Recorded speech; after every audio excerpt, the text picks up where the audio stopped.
Once upon a time, there was a little boy named Max. Max loved adventure and was always up for a challenge. One day, he decided to set out on a quest to find the giant tree at the end of the forest. Max packed his rucksack with water, snacks, and a map. Then he set out on his journey, determined to find the giant tree. He walked and walked through thick bushes and tangled vines, but he did not find the giant tree. As the sun started to set, Max felt tired and hungry. He realized that he was lost and did not know the way back to his home. Max sat down on a nearby rock and started to cry. He felt scared and alone. As he sobbed, he heard a small voice singing. Max turned around and saw a tiny bird. The bird flew up to him and landed on his shoulder and started chirping happily. Max stopped crying and looked at the bird.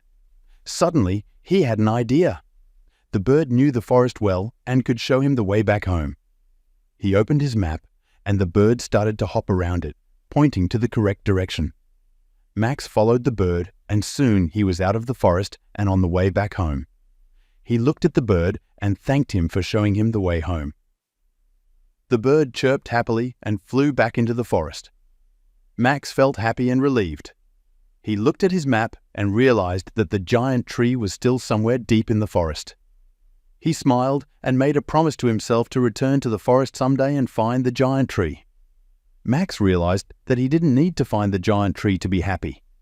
He felt happy just because he had survived the adventure and made a new friend.